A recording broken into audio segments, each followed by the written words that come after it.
If we want to talk about competencies, first of all, we need to know what competency is. Now, competency is just an appropriate prior knowledge or skills or attitudes or beliefs and dispositions that you have, that you bring into your learning or teaching enterprise. And so for somebody to be competent, that person should have all these things in hand. And how will he apply all these things in the online teaching sector?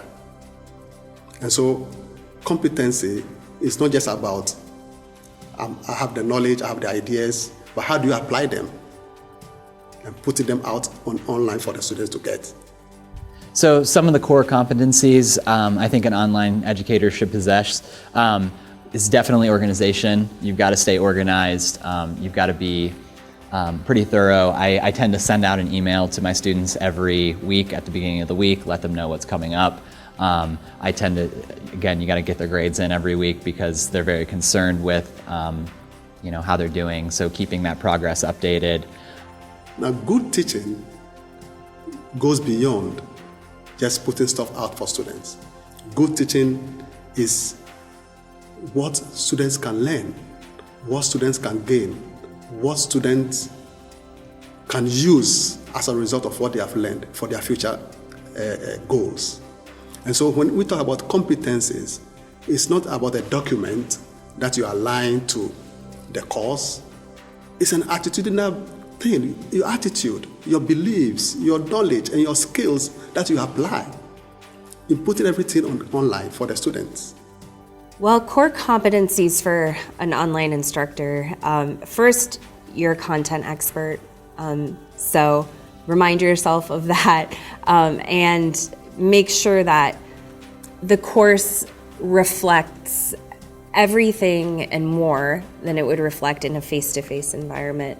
I think sometimes the tendency is to just take the face-to-face material, put it in the online course and let it go, but it really is a different method of delivery. So I would take whatever I'm the content expert in my face-to-face class and think about how I can translate that for the online environment. So if I am lecture heavy and I rely on PowerPoints, I need to know that it would be probably the most logical thing for me to do is like narrate PowerPoints and post those to the online course. So really just keep in mind that you're the content expert and your job is to make that content accessible in just a different form, a different mode of delivery.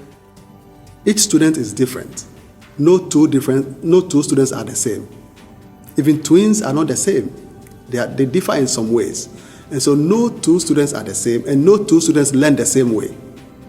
And so if a particular class, the students learn in this direction, it doesn't follow that the following year, these students will also learn in this direction. No. So you always have to update your materials. You always have to try to get the students' attention and create a community with them. And that will lead the direction of the course. Being able to monitor student trends, like I watch their grades from week to week and being able to see, are these grades going up? Are they going down? If you see them start to trend down, you reach out to them. Sometimes when you see this grade starting to trend up, giving some positive reinforcement, like, hey, I can tell you, you're doing a great job. Just thanks, keep up the hard work. And then really, I think the number one key is being able to embrace technology.